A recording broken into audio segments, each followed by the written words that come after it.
Muito bem, pessoal, a gente fala sobre um tema bastante interessante que muitas vezes fica para segundo plano quando a gente avalia um paciente com suspeita de AVC, ou em especial AVC confirmado, no pronto-socorro, que é o rastreio de disfagia.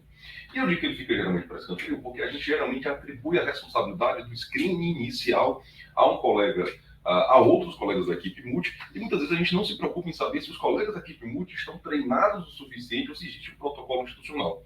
Então, eu já vou antecipar que a necessidade de protocolo institucional de avaliação de disfagia, apesar de não ser claro na literatura qual é o melhor protocolo, em geral, cada hospital adota aquilo que foi pactuado mais adequadamente com seu time de fundo e o time de enfermagem, ele precisa ter esse modelo de rastreio, de screening inicial e também de plano terapêutico para o paciente que tem disfagia. Você pode pegar, a gente pode cair num grande erro de pegar um paciente com NIH baixo, que tem uma desartria importante, que pode ter uma disfagia importante, e aí, de forma inadvertida, a gente alimenta e esse paciente ele inicia uma cascata de complicações relacionadas a isso. A disfagia é muito comum nos pacientes pós-AVC, no caso agudo e hiperagudo, chega a 78% nesses pacientes pós-AVC. E ela é associada principalmente com pneumonia aspirativa, que é a principal causa de mortalidade e que também influencia na recuperação funcional dos nossos pacientes. Portanto, é uma questão de influência sobre a disabilidade dos nossos pacientes. Essa é uma do St. Luke's, que é uma... Existe agora em português? Senhor? Não é incapacidade, não. Incapacidade, a desabilidade, a incapacidade. Desabilidade acho que não existe. Tá bom, tudo bem, foi criado. Um neologismo, rapaz. Eu falo neologismo. O cara Guimarães Rosa não sabe. Fabiano, obrigado, Fabiano, obrigado. Beleza. E aí a gente tem a incidência, pessoal, como eu reportei aqui, uma incidência que chega a 78%, nós já falamos. E desses pacientes com disfagia, eles vão ter aspiração, então dentre os disfágicos, 50% deles vão fazer aspiração e 33% desses que vão aspirar vão desenvolver pneumonia aspirativa, e aí significa aumento de tempo de internação, aumento de risco de mortalidade e complicações clínicas e neurológicas. Né? A pneumonia intra-hospitalar está associada ao risco de transformação hemorrágica, risco de crise, inclusive, e parece perturbar o processo de plasticidade neuronal. Então, a gente não tem dúvida de que, de fato, apresentar uma disfagia, uma pneumonia aspirativa nesse contexto, é um grande risco para os nossos pacientes. E o ponto interessante é que a nossa missão não se resume à fase hiperaguda. Metade desses pacientes eles vão persistir com disfagia quando a gente avalia no sexto mês. Então, definitivamente, a gente aumenta dramaticamente a mortalidade desses pacientes. A incidência de mortalidade é de 35% daqueles pacientes que fazem pneumonia aspirativa.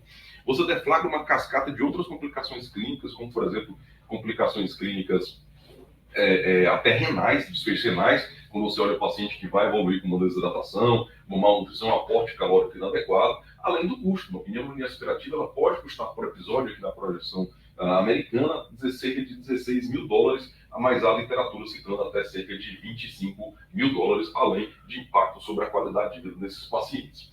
Definitivamente, a gente já entendeu a gravidade, a incidência, a relevância e a gravidade do problema que a gente está na mão.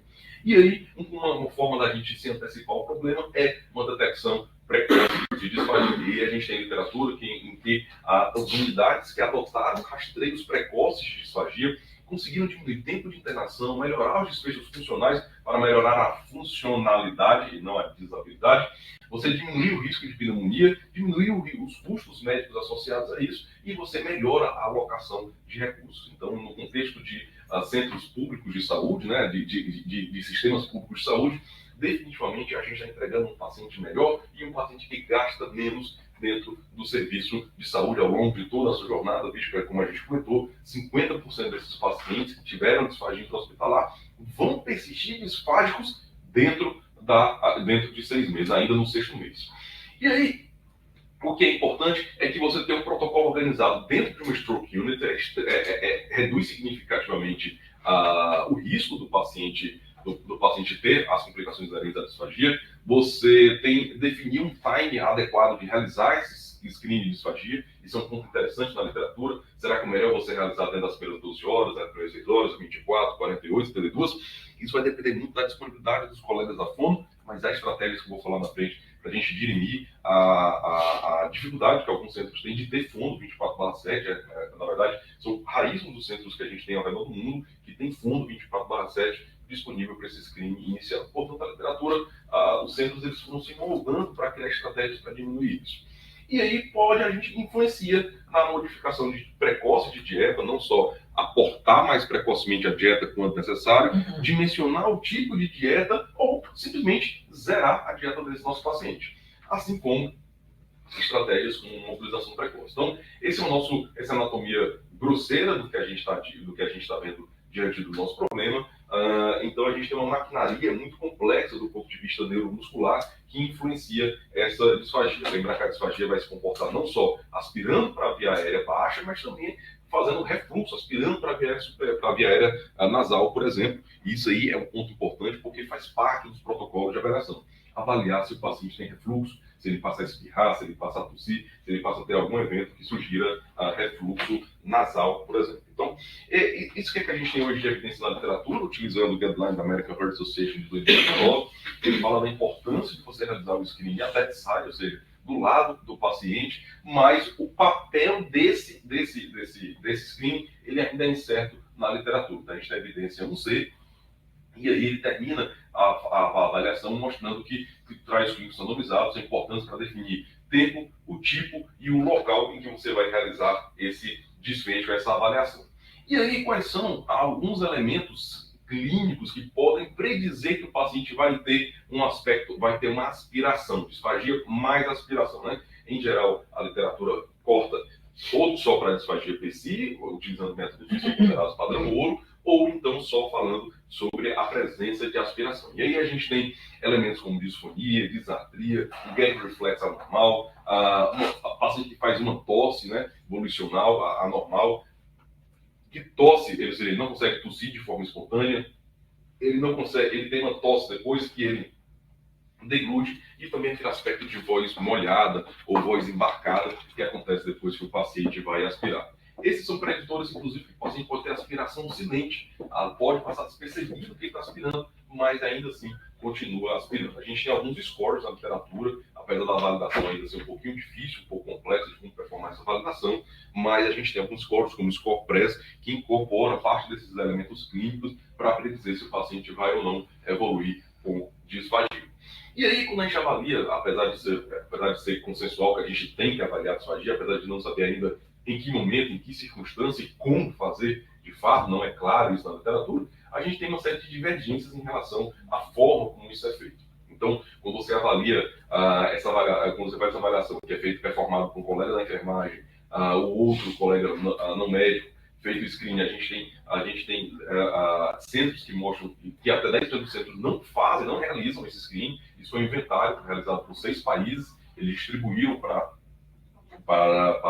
hospitais de 6 países, eram 22 tiveram resposta de 6 países. E aí eles fizeram avaliações, eles viram, por exemplo, como era feita a avaliação, por exemplo, utilizando 3 onças de água, né, que equivale cerca de 85, 90 ml de água aproximadamente.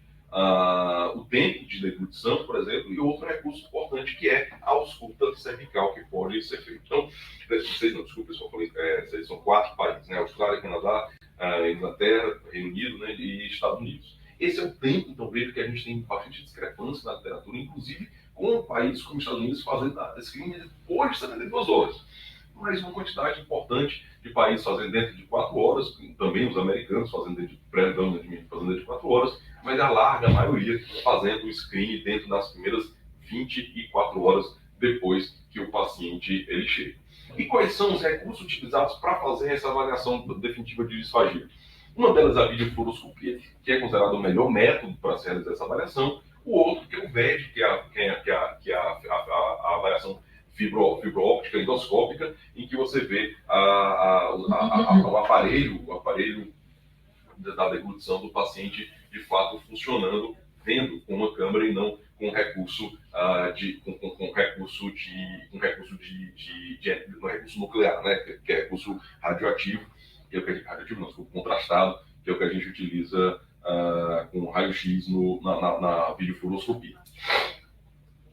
E agora, como fazer esse assessment? Né? Como você fazer a avaliação, né? Definitivamente, como avaliar o paciente que vai ter disfagia ou não. Então, mais uma vez, como a gente falou, não existe um instrumento específico, estandarizado, padronizado na literatura para fazer a avaliação formal. Existem vários recursos disponíveis, mas a avaliação AB leite é uma avaliação que pode ser realizada. Então, esse é um protocolo brasileiro publicado na Clínicas que fala sobre um protocolo da fonoaudiologia para risco de disfagia. Então, o que eles incorporaram como risco de avaliação? Primeiro, sempre saber os sinais vitais. Então, você não pode avaliar a disfagia do paciente sem ter ciência de que aquilo ali não está causando dano para ele, até porque você vai dar alguma coisa, uma intervenção, não é meramente um exame, uma observação. Então, você vê isso no teste com deglutição de água. Geralmente, a gente aporta primeiro uma colher, depois um copinho de café de 50 ml. Você avalia se o paciente tem escape oral anterior, ele não consegue fechar ou fluir a boca adequadamente. Se o tempo de trânsito está normal, ou seja, você abre a boca e vê se tem conteúdo que você injetou, que você ofereceu para o paciente, ainda está na boca do paciente. Se ele tem refluxo nasal, então não é incomum acontecer isso, só vai por cima. O número de deglutições, quantos o paciente precisou para deglutir de forma apropriada, né? E aí você vai escalonando 1 até 5 ml, que foi esse protocolo sugerido. Você vê a elevação laríngea, a ausculta cervical, depois se vai ter ruído, se o paciente está borbulhando ou não, a saturação, se teve mudança ou não, e a qualidade da voz. Se o paciente está com uma voz que ficou disfônica, afônica, se ficou voz molhada, mas foi melhorando aos poucos, ou se ele foi só melhorando depois que o paciente, você pede para o paciente tossir, se ele ficar com a voz molhada, para avaliar se ele teve um que a gente chama de clareamento ou não. A tosse, né, se o paciente teve antes, durante ou após, e também você pede para o paciente tossir. Senhor Francisco, tussa, por favor. E você avalia se a tosse dele é uma tosse forte ou fraca, se ela está presente. E se o paciente teve de fato engasgo ou outros sinais, como cianose, broncoespasmo e alterações sinais vitais, que ele pontuou como 2, frequência cardíaca e também frequência respiratória. Passou no teste da deglutição com água, avaliação com água, e você escalona para alimento pastoso nesses volumes sugeridos. 3, 5 e 10, e aí você vai pontuando a partir de cada volume que foi ofertado. Esse é um screen complexo de ser feito, ele é um screen que ele demanda algum tempo para ser realizado, e idealmente deve ser feito por colega da fonoaudiologia. Só que esse é um problema, porque eu não tenho também fundo disponível, às vezes nem dentro das primeiras 24 horas, para que a gente realize essa avaliação. E aí, a American Heart Association recomenda que você faça esse assessment, tanto você pode fazer pelo próprio médico, ou o protocolo de enfermagem, nesse caso ele é um guideline de enfermagem, sugerindo a forma como um colega de enfermagem pode performar essa avaliação, esse screening inicial de disfagia. E aqui a gente tem uma imagem de como é a videofluoroscopia, um estudo de deglutição, em que você vê o bolo alimentar servido ou conteúdo líquido, é um conteúdo validado, e aí você vê o contraste, a forma como ele vai entrar, e você consegue flagrar a presença de escapes. Né? O grupo da radiologia costuma fazer isso, enquanto a TED, que você vê com fibroscopia, geralmente é performado pelo otorrino, na ajuda de um colega da fonoaudiologia. Então, esses são alguns protocolos que a gente tem que podem ser realizados, então GANG, ou BERG, ou BAMES, ou própria videofluoroscopia, o tempo necessário para que seja realizado e se tem validação para ser performado por colegas da enfermagem. Então veja que o BURNS, esse protocolo do BURNS, ele é feito para ser realizado dentro de 2 minutos, tem uma sensibilidade para desfazer de respiração maior do que 90% e é validado para uso em enfermagem com treinamento prévio de 10 minutos. E são os outros, né? O Teomasa modificado, o ACE, o Simples Swallow Provocation Test, que também tem validação, quase todos eles têm validação para enfermagem. Alguns, inclusive, têm validação para uso entre médicos, ou seja, o próprio médico performando essa avaliação. E aí, quando a gente recorre às diretrizes sugeridas no manual, que a gente, inclusive, vai atualizar provavelmente esse ano, do Ministério da Saúde, é o manual antigo, de 2013, liderado pelo Dr. Otávio Marcos Pontes da Cidade de Ribeirão Preto, em que eles colocaram uma sugestão de avaliação fonoaudiológica de um paciente que chega para você com AVC. Então, a primeira coisa é se o paciente tem um controle postural por 15 minutos, se ele se mantém alerta por 15 minutos, tendo essas características, você inicia, você starta a avaliação. Não tendo, você já passa por uma via alternativa, que nesse caso seria a sonda nasoentérica. No próprio manual não tem a fonte. A fonte está lá, os autores, fonte própria. Então não tem a fonte como foi descrita, pode depois perguntar para eles no qual eles se ampararam, mas provavelmente deve ter sido o protocolo de algum hospital que eles são ligados. O Porto Alegre, que a doutora Sheila também participou, ou lá de Ribeirão Preto. E aí o que eles sugerem? Que um próprio médico não avalie.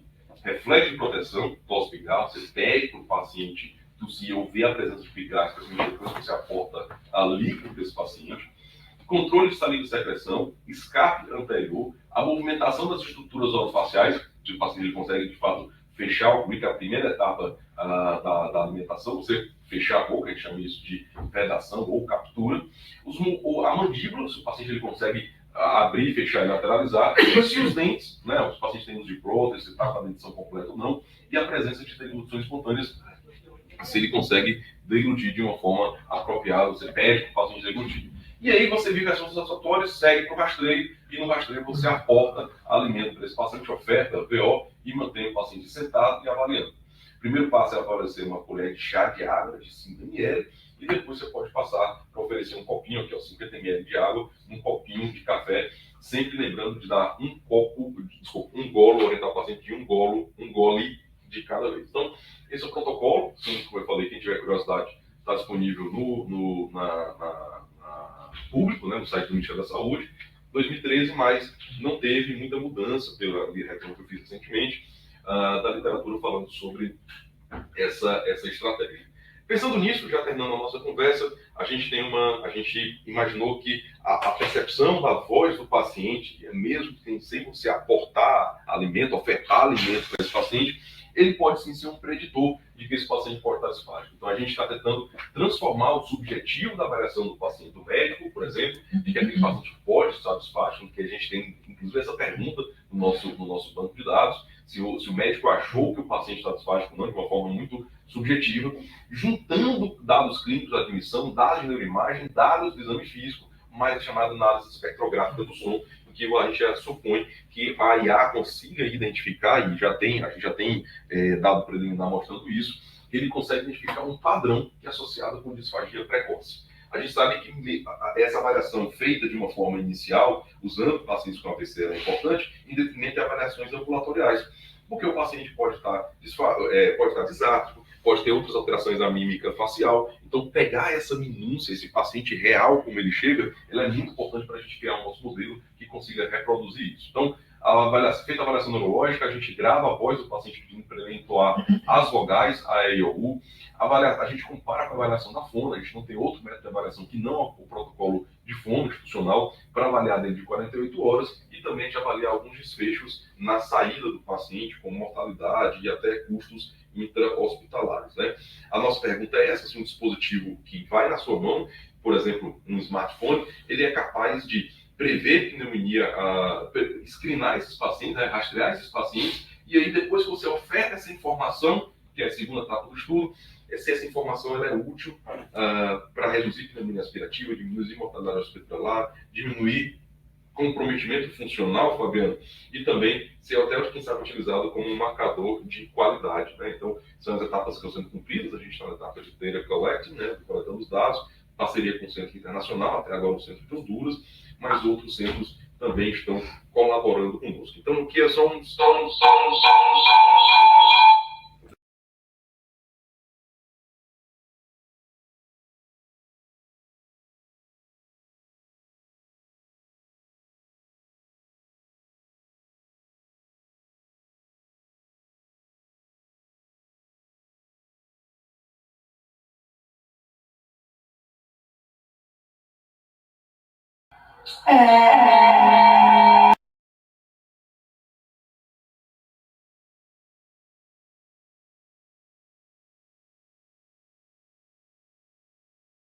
Um exemplo, eu não faço nada.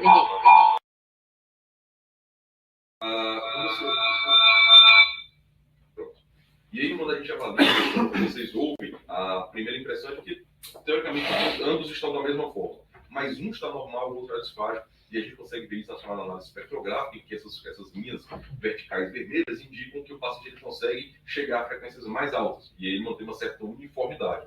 O paciente disfágico é um paciente que, teoricamente, ele flutua, certo? Então, quando a gente espera, quando a gente parear com outras variáveis, como eu falei de mímica facial, de presença de desafio ou não, idade do paciente, sexo, a gente consiga utilizar essa variável, que ela entra diretamente no modelo, a imagem da análise espectrográfica, para predizer que o paciente pode ou não estar disfágico logo na avaliação inicial, né, que dentro do nosso critério de inclusão são pacientes dentro das primeiras 24 horas. Muito bem.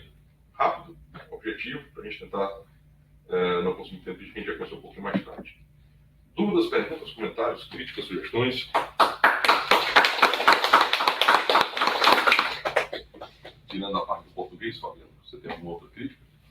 Desabilidade está no... Está no dicionário? Está no dicionário. Eu não vi, repetindo, não vi o que você falou. Desabilidade está no dicionário. Ah, beleza. Só perguntei.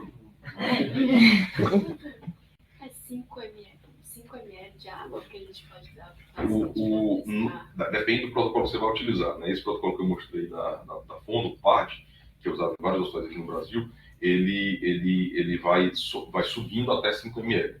E aí depois ele vai aportar até 10 ml de alimento pastoso, até 5. Ele vai começar 1, 3 e 5.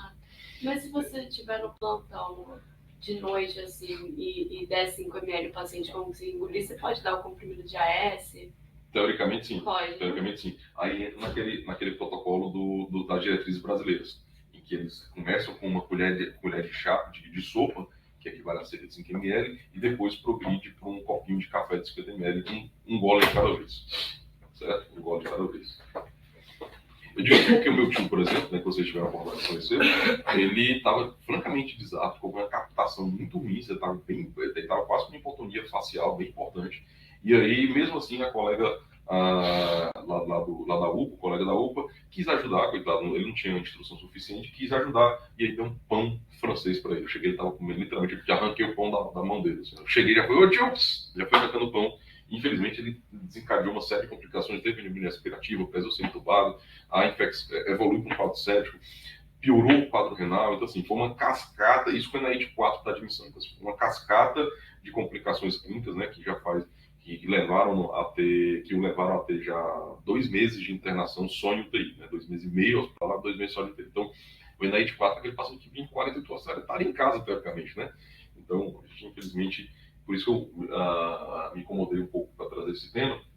João dos Santos, qual é o padrão ouro de comparação? É a própria avaliação da fonte. A gente não conseguiu estandartizar, a gente até tentou fazer com vídeo de grupo. com vídeo de grupo, que os centros não têm disponível e também é algo caro de fazer. A gente até pensou em rodar isso no HGF, mas que eles E fazem, mais eles têm uma sessão. disponível, né? É mais disponível. Lá, isso. Lá na unidade ABC, a gente tem toda semana a gente tem um turno só de vídeo de grupo. Na verdade é para todo o hospital, mas é a nossa fono que vai fazer o vídeo de grupo. Então ela pega alguns pacientes que ela está em dúvida e leva para fazer o vídeo de grupo. A gente pode eventualmente rodar isso como supermercado. Talvez fazer uma comparação com o padrão ouro de alguns pacientes. Exato. Né? Porque não é o que a gente vê na realidade. Né? Eu acho que isso é super importante num tema de uma relevância enorme, porque assim, a gente quando segue, você tem feito algumas acreditações, né, dos centros, né, dentro do Brasil pela WSO, uma das coisas mais difíceis é ter a fono, né? Então tem muito centro que não tem fono disponível, em que a avaliação é feita realmente só pelo médico ou pela enfermagem, né? Isso seria uma maneira de standardizar e depois acho que tem uma série de questões, né? Se isso valeria só para o português, se é específica, porque os sons são sons diferentes, né? A validação contra um padrão ouro, que eu acho que seria vídeo de glúten. No Einstein, por exemplo, há bastante tempo a gente tem um protocolo que inclui a realização do FACE, né? Que é a avaliação endoscópica da deglutição. E a gente tem uma sensibilidade muito maior do que o vídeo de glúten, do que a fono avaliando. Então, tem um bocado de paciente que é, assim, para usar a palavra americana, clear pela fono, faz o vídeo de glúten, não vê nada. Quando a gente faz o FACE, corda vocal se movimenta. Então, as otorrinos, são 2 otorrinas especializadas em disfagia. Elas têm feito o FACE para todo mundo. Então, talvez validar contra o vídeo de glúten, depois validar contra o FACE. Mas eu acho que é uma... Todo mundo quer sinalizar. Todo mundo quer sinalizar. Então, quando o paciente tem... Quem que passa em screen, né? Todo paciente que tem aí de acima de 1 é avaliado para disfagia pela fono. E aí, quando a fono detecta algum sinal e ela avalia, ela fica em dúvida, a gente faz a avaliação. Ou então, quando o médico acha... Eu, às vezes, peço, mesmo quando a fono não sinaliza, a avaliação com FACE para complementar. E eu já vi vários pacientes que foram liberados e que a gente faz o FACE e que tem alteração. Estão microaspirando e mais ou menos espera, o paciente complica a pneumonia aspirativa e tem aquela cascata de complicações. Às vezes é um cuidado assim, só de deixar o espessante um pouquinho mais de tempo, dar alta para um, e depois o paciente acaba melhorando. É fantástico. critérios para gastrostomia precoce. Existe esse termo? Isso é uma discussão interessante. Uma vez eu assisti uma aula, na época que eu fui fazer o primeiro Observer lá na Colômbia. E aí era um colega da intensiva, mais um colega da cirurgia geral falando sobre isso. Né, sobre o tempo de sono, o tempo de gastrostomia, etc. Quando o Observer, e a etologia me corrija se eu estiver errado, quando a primeira vez que eu fui lá no Mass General, né, a primeira e única, no Observer, eles faziam de uma forma muito precoce gastrostomia, muito precoce. Então, me assustava um pouco a precocidade que eles faziam.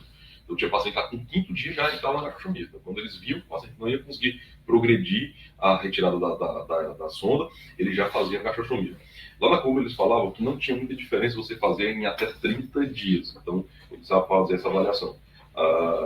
Mas é uma pergunta que está aberta. É parecida com aquela do set point que eles estudaram traqueostomia precoce, né, nos pacientes com AVC. Então, a gente não sabe ainda quais são os marcadores que vão identificar que aquele paciente vai ter gastrostomia ou não. Então, eu digo isso pelo meu time. Eu estava na fila para gastrostomia, eu pedi para segurar um pouco, eu mesmo reavaliei. Falei, olha, ele está com a elevação boa, eu acredito que ele vai ter uma captação melhorou, então acho que ele vai conseguir evoluir. E aí está dando certo, evoluiu, conseguiu tirar a sonda, não precisou passar para gastrostomia. Então, não sei qual é a experiência de vocês em relação a isso, doutora Mara, Devinha, em relação à gastrostomia. Tem caso que, por exemplo, esses de tronco, que já ficam espásticos logo de cara. Isso. Sim. Esses Wallenbergs que eles tem- são bobos, mas tem uma disfagia gravíssima. Eu ia falar dos Wallenbergs do mal, né? Então, esses são bem difíceis. Bem chatos. Eu costumo indicar mais precoce. Eu acho que tem algum protocolo, doutora, eu não conheço. Para gastrostomia tem esse protocolo do FES, né? Precoce não. Né? Então, precoce, Em geral, vocês esperam talvez aquele período de 30 dias também, que é o período que é mais... varia muito. utilizado. Quando é um paciente com disfagia grave, que já tem indicação de tráqueo, muitas vezes faz precoce. Eu acho que tem muito preconceito com a gastro, viu, João? Eu acho que a gastro é uma via de alimentação fantástica, reversível, né? Eu sou super a favor de gastro, Então, o paciente recuperou, você tira, e eu já citei isso em visita algumas outras vezes. Lá no Mass General, o protocolo é trach and peg, né? O paciente tem indicação de tráqueo, vai para tráqueo e gastro na mesma hora, feita à beira-leito, por endoscopia. Aqui a gente tem uma certa questão de que precisa ir para o centro cirúrgico, né? Então, eu acho que tem um certo preconceito do médico latino com a gastro, das famílias, mas eu acho que é uma via de alimentação fantástica, que pode ser retirada, que livra o paciente de sinusite. Durante muito tempo a gente viu aqui Desconforto, né? Os pacientes sobreviventes que a gente ficam lá. consegue reabilitar melhor quando tira a sonda.